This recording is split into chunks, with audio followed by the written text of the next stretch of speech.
So on June 2nd, 2015, something was uploaded to DeviantArt that kind of, honestly caught me by surprise. And what caught me by surprise was a fellow DeviantArter, if you will, or Deviant, decided to start a series based on something that, honestly, I had a major part in. You see, long before that I discovered this story by this deviant, I had gone to another deviant called Grapehithenia, and she was doing a series of stories, if you will. A series of stories called What Dreams Will Become, or something like that, or What Dreams May Become. And basically that story, I think I've mentioned it here on my channel, was focused on a couple of characters. The two main characters, one, I can't think of the name right now, was a shapeshifter. And he could basically turn himself and others, into whatever they chose, or whatever they could think of. So we had another character, which was the female protagonist, the love interest of our shapeshifter, and she wanted a bit of an escapism from the life she was dealing with. The very personal, traumatic, kind of downtrodden life she was dealing with. And long story short, our male protagonist, our shapeshifter, if you will, granted her that wish by using his power to turn her into anything she wanted to be. And this went on for a while. Grapehithenia even said at one point that once we reached a certain amount of subscribers or watchers for her, that she would, use one of the chapters, more or less two actually, as it came to be, to, allow those people that were supporting her, like me, to be interactive. In other words, give her ideas to use in those chapters. Now, I had gone out and given her a suggestion for some chapters before, and she used some of them. I think it was in like chapter 3 or something. Anyway, she basically, like I said, with these two chapters, got interactive with us and utilized a lot of our ideas. Ideas like, the female girl in the story being turned into a house.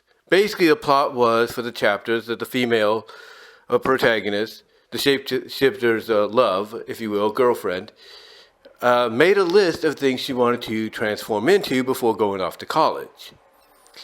And the list basically consisted of many of the suggestions and ideas that myself and others had given to Grapehithenia. So some of those ideas were, as I was trying to say, our main female protagonist turning into a house, and even proclaiming, at one point that she's a house after all, because she wanted her shape-shifting boyfriend to stay in her for a while, to live in her for a while, because she was a house. There was moments where she turned into a tub of chocolate and she would mix together with her boyfriend, who would turn into whipped cream, and they'd become like a mass, a molten mass or whatever. So there was ideas like that. But there was also a story. And it did get, a little dramatic at times, but also a little interesting because it started to involve the mother of the female protagonist and the stepfather.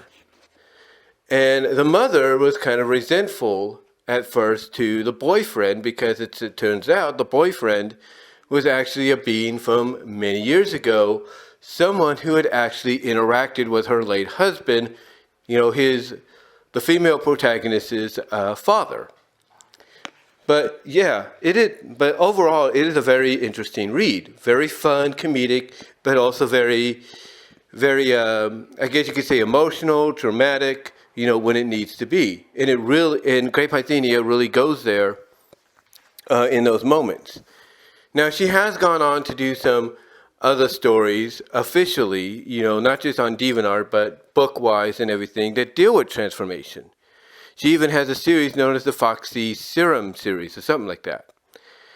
But she also, for a time, did requests and commissions. And I was one of her prominent, requesters or commissioners, if you will. I was someone that would always ask and suggest and be granted, through requests or commissions, my story ideas to come to life. And she would do it. And one series of stories she started out with, one series of stories, I should say, we started out with that I requested to her and she brought to life, she dubbed as the Potion Place series. And the reason she dubbed it this way is because it started out really interesting. It started out with one character called Lexi. I think that's who it was. And Lexi, in the first story, basically, I guess kind of wanted to get away a little bit, wanted to kind of have a change in her mundane life, something that she could, find escapism from. So the story basically has her getting this potion that will allow her to melt and shapeshift into whatever she wants. And that's what happens. In the first story, she ends up, doing just that. And also she finds out that the guy she was engaged with or forced to be engaged with is not everything he cracked up to be. He's not, really who she thought he would be, or maybe her family thought he would be. So basically, she took whatever money he gave her because of them pretty much being arranged to be together. And she decided, okay, I'm going to fly off to this place we were going to go for our honeymoon, and I'm going to have fun there on my own. And she does. She ends up having fun by using the potion to melt into a puddle, evaporate, split herself in two, make out with a clone of herself after she does that. All sorts of fun, if you will, all sorts of fun. And that story bled into some other stories, introducing other characters like Gina, who was a scientist who had come up with a solution, a formula, similar to the potion that they had that had been created in this one place. Like I said, you had Gina who creating a formula in a lab that was similar, identical pretty much to the potion. So long story short, we have Gina meet Lexi, and then they introduce a new friend called Caroline, and Caroline ends up being the most enthusiastic about the transformations, even realizes, hey, if we mix this all together, it could be something interesting. It could do more, and it does. So anyway, a lot of the shift, and attention goes from Gina and Lexi. They still get focused on in some stories. Like there's a story where Lexi, feels a little alone and she wants a companion. So one of the characters that's behind the potion, Wintergreen, who's an ancient being that lives immortally. Wintergreen creates a potion that splits her into a male and female. Basically, she retains being her female self, but now we have a male counterpart who's under a different name. And they end up together, and the male counterpart ends up sticking around. He basically becomes, flesh and blood for real with the abilities to shapeshift, just like Lexi. Then we have Gina, and she has a boyfriend or husband later on, who once he discovers, hey, she could shapeshift, and I think he's a love interest, a boyfriend she had in the lab. Once he discovers, hey, she could shapeshift, she can do this and that, and then finds out about the mixture of both the potion and the formula, he realizes, hey, this could be something that could be a lot of fun once he experiences it himself. Because at first he's a little hesitant, but when he experiences it, he's like, oh yeah, this is fun. I love this. And there's several times, there's even one story where they go on a honeymoon, and he just wants to, use the honeymoon to shapeshift into whatever he could think of, absorb himself into walls and stuff like that. Heck, it's called transformation, I think it's called a transformation or transformative honeymoon is what it's called. Transformative honeymoon. And it's in the story where, like I said, he likes to become all kinds of things, absorb himself into the wall, become this, become that. Heck, he even becomes, lava in a volcano. Well, actually, the idea is Caroline becomes a volcano and he becomes the lava, if you will, that she spews out and everything when she erupts. But there's also a part where he turns into a female because he wants to know what it's like. I mean, there's even a part where he absorbs himself into not Caroline, but into Gina. He absorbs himself into Gina, and Gina's like, look, you gotta watch what you're doing if you're part of me. So the next time he wants to try, she says, just be a girl yourself. And he does, and he calls himself Jenny. And he's really into it. So you got that. So you got stories focused on Gina as well, and her love. But like I said, Caroline's the one that really takes the spotlight because she, in the series, because she becomes so enthralled with it. Another character that becomes enthralled with it is Gina's nephew's boyfriend. Girlfriend. Gina's nephew's girlfriend, Carla. She becomes, really invested in it just as much as Caroline, maybe a little bit more. And there's several stories that focus on her. That being Carla. There's a story where she, when she first discovers it, she's a little hesitant, but then she enjoys it and really gets into it. She basically gets to the point that when she wants to turn into something, she wants to remain that way for some time. In other words, she doesn't want to change back right away. Like if she changes back, it's kind of like, she's changing out from what she's supposed to be or what she feels she should be and all that. So, so she basically, really gets into it just as much as Caroline, if not more so. I mean, there's a story, and I'm watching the 49er Cardinal game right now, so I do apologize if I'm a little distracted. But there's even a part, there's even some stories, like the first story is called, one of the stories I know of is called A Gem of a Student. And she basically is learning from Caroline and Lexi about transformation and everything, how good it feels, and how basically, you can, how basically when you change, how basically when you change, you adapt to being what you become, and you want to do what you become or what you're meant to be as you've changed into it. So she basically says, so she basically finds out in there, from Caroline, that her and her boyfriend, who we're going to get into in a moment, love to turn into statues and be displayed in museums. And she's like, oh, I want that. So what she does, as part of her transformation lessons, is she turns into a sapphire star-shaped rock, if you will. And she just remains that way until she changes back. But basically, after she turns into this sapphire star-shaped rock, she's like, man, she just stays silent. Lexi and Caroline admire her. They rub their hands over her and everything. And she just like, oh, I love this. I love the attention here. I love, the attention I'm getting and everything. And they tell her, well, that's what you're meant. Well, because you're in this form now, you're realizing that that's your purpose, to be admired as this object.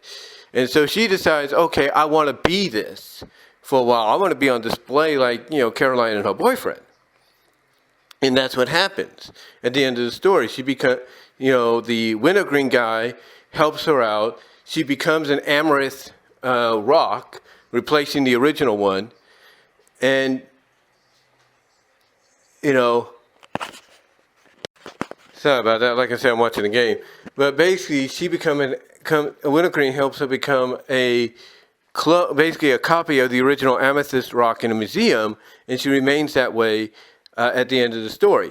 I mean, there's even a description where she kind of dreads being human again, because basically, like I said, she gets so into it, that she always feels that basically she feels that whatever shape she becomes, that's almost like what she's meant to be. I mean, there's even one story where she gets so into it, she literally merges with the earth. And it gets to a point where she basically mentally thinks she is the earth. She is the ground and all that. And there was another story that happened too that was very similar called The Merging, where you had Gina, Lexi, and Caroline merged together into one person with a name, I think it was Lanolin or something like that. And, they're supposed to only be merged temporarily because they're warned by Wintergreen, hey, if you stay merged for too long, mentally you'll lose yourself to this new person you've become. In other words, this new persona you've become will take over and you'll get lost. And that almost happens. If it isn't for Gina's fiancé husband, if you will, coming to the aid along with Wintergreen. But getting back to what I was saying with Carla, that's what happens with her. She gets so into it in another one of her stories where she literally, as she merges with the ground and the earth, she basically believes she is that now. Because basically she gets so into it, she wants to just be, whatever she becomes. She wants to be part of it. But she does learn her lesson at the end that, yeah, it's fun to be part of something, and be all these different shapes, but she has to learn to control it.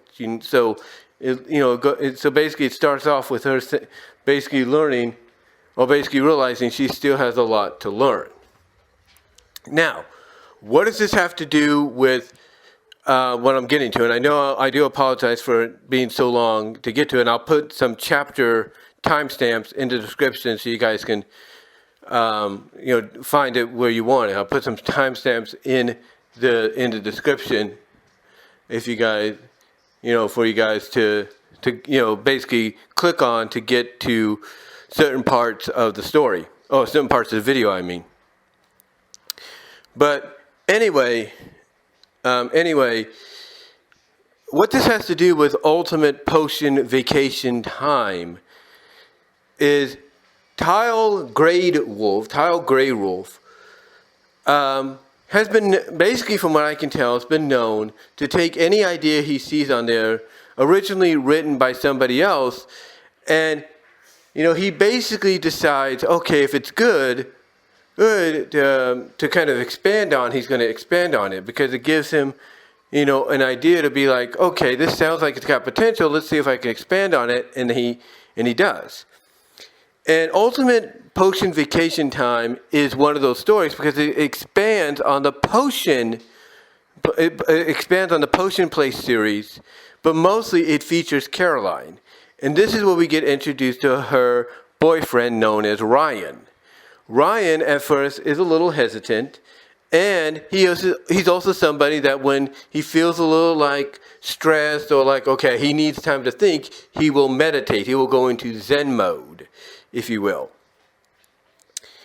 And what's interesting, though, is when he does find out what Caroline can do, when she shows it to him and even experiences it himself, he gets really into it. He loves it. He enjoys it. He like Gina's husband, can't get enough of it, but he's also very reasonable to realize that, hey, we got to be careful about how we do this, like how we display, what we're capable of, what we can do, and all that. Least, we get discovered by the wrong people, or at least we get discovered by those that don't understand, and call upon the police or whatever because they, they're seeing freaks or something like that. So he's very I'm cool with whatever you want to be and whatever I want to be creatively and imaginatively, but I'm also very careful.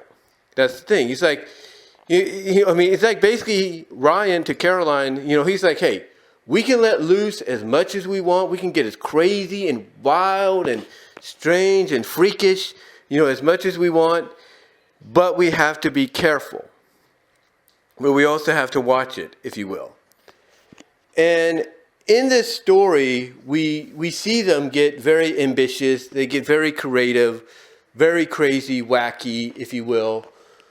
I mean, there's a lot of things that happen in this story that, that really just, you look at it and you're like, wow. I didn't think, that wasn't something I would come up with as a transformation or whatever, but, there it is. There it is. And what's interesting about it too is I think it's in this story or one of the stories that Great Pythenia did, where we find out that since Caroline and Gina and Lexi have taken the potion so much, that it's become integrated into their DNA. Like they could still take it, but now it's become so integrated, mostly with Caroline, that she doesn't really have to worry about taking it as much. All she has to do is think about what she wants to be, and she becomes it. And I think it does get to a point here in the story, in this Ultimate Potion Vacation Time series. I think it even gets to a point there where Ryan has taken it so much that even he is like, hey, I don't need it either. I don't need it either, and all that. And, long story short, like I said, it's because of that they're able to get wild and crazy as much as they want. I mean, here's what's interesting about their transformations. They're able to, like, for example, one of the things they do is they become, gyroids, android gyroids, whatever you want to call them. And what they do is they mesh together. They kind of have what I guess you could consider as like robot sex, if you will, by connecting to each other, literally plugging into each other. And by plugging into each other, basically, they're able to merge into basically what looks to be like what is described to be is a spider-like entity, a spider-like shaped entity that basically, I guess, becomes of one mind now and just instantly connects to a router in the computer that they have in the place they're at, and transfers them into cyberspace where they're able to have a little bit more fun. They're able to become data, basically, in a sense that allows them to, interact and merge with all kinds of things, there. Like they can become part of RPGs, they can merge with pictures, become part of erotic videos, stuff like that. So they have creative fun that way. They also have creative fun by actually merging together. Yes. There's actually, I think it's like the 3rd chapter or something like that at the end of it, where they both end up in a water together. They both become water. Basically, they turn their bodies into water and they merge with a hot tub, a jacuzzi hot tub, if you will.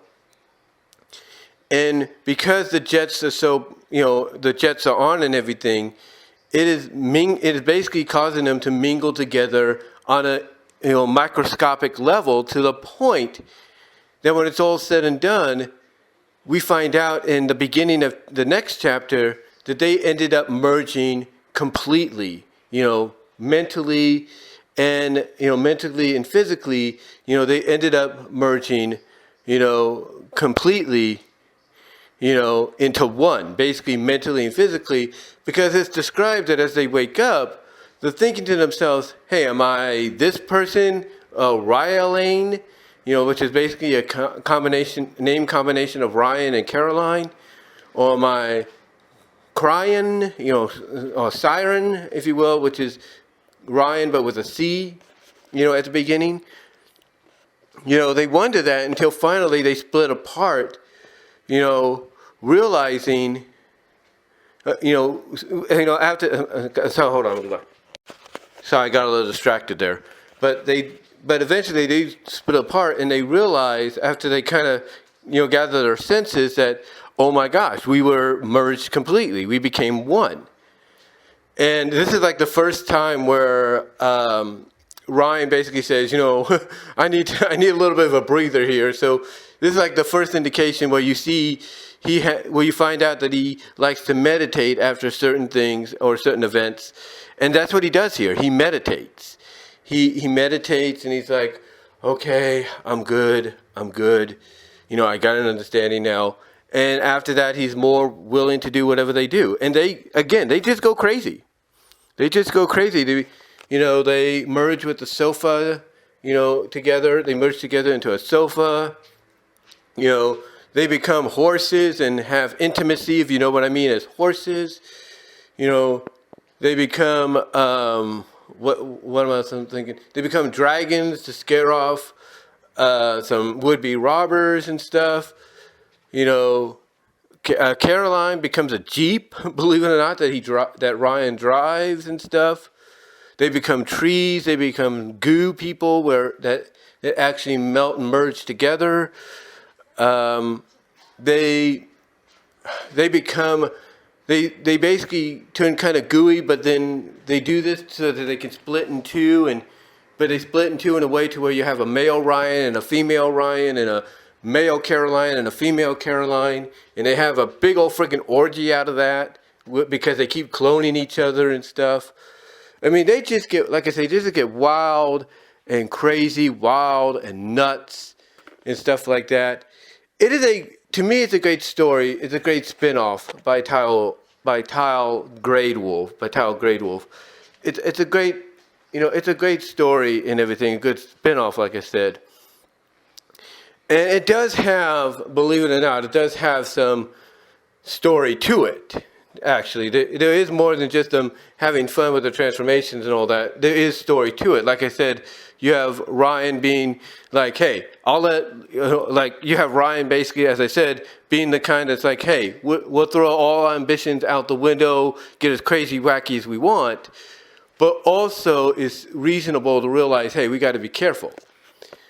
But there is a story in this because we find out that one of Ryan's friends that he does let in on it, that he does, let in on it and all that. Basically, one of his friends is actually connected to Wintergreen because his friend actually is an ancient being as well that knows all about this, and they find out about it later on because his friend actually introduces them to his girlfriend, who we find out is a shapeshifter herself and knows all about what's going on. So yeah, it does have some lore connected to it that helps bring everything together. But overall, it is a fun story. I mean, there's even a part in the early portions of the series where they merge with a mirror. Basically, Caroline shows Ryan what it's like to merge with a reflective surface like a window or a mirror and all that, and they have fun with that, where he fondles her and all that when she pushes out certain parts and everything of herself and all that. So they have fun with that, and then they decide to have some fun merging together into a mirror. Well, actually, what happens is Caroline changes into a mirror. Ryan then basically uses the new ability he has of shapeshifting to merge with her, and they literally go at it in the mirror because according to the description, you see little phantom images of them going at it in two different ways. And then it gets really crazy because then you have Caroline's body, her upper region, her bosoms and her bottom region, if you will, sticking out. But instead of her hands coming out to the side, it's Ryan's. So Ryan is basically the one, playing with her. And then that retreats back into the mirror. And then it's described that Ryan's bottom region, if you know what I mean, his manhood, if you will, comes out, at attention. And instead of his arms coming out along with it, it's Caroline's. And it's kind of indicated that in the mirror they've merged together, kind of, in a unique way to where it's like, they become one person and they could, just switch out and all that and whatever. Just kind of all that kind of stuff. And then, of course, they get to a point where Caroline pushes her body out again, but it's in a point to where Ryan is described to be it's described that Ryan is taking her, if you know what I mean, from behind. And it gets to a point that they almost break the glass of the mirror that Caroline's become, but they don't.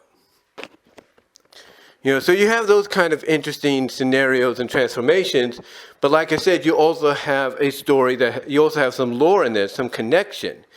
Because like I said, you have Ryan's friend who is more than what he seems, basically knows who Wintergreen is, and is again more reflective on the fact that his girlfriend, Ryan's best friend's girlfriend, is a shapeshifter, so she knows what's going on.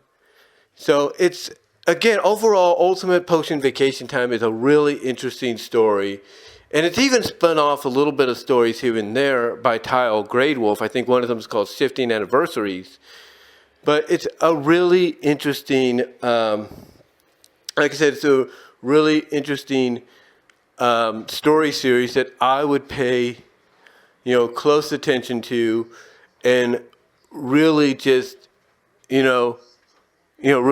enjoy over time. And I will provide a link to it, because I don't think that'll cause me to get in trouble, because it's not image-wise, it's not going to affect me at all, if you know what I mean. So I'll provide a link to at least the first one, and then you can go from there. And as well as I'll provide a link to Potion Place so you can see where it kind of began. But yeah, Ultimate Potion Vacation Time is, like I said, it's fun, it's unique, it's got lore to it, and I highly recommend checking it out when you get the opportunity to do so. But yeah, I just wanted to take this time, I know it was a long one, to kind of just finally give my thoughts on that, let you know about it, and just to let you know from personal experience, it is a good story. And it is a story that I kind of had a hand in, kind of bringing to life with the request and all that I gave to Gay Parthenia with her Potion Place series. But guys, that's all I'm going to say for now. Let me know what your thoughts are overall. I'm going to get back to watching the game here. And until then, talk to y'all later.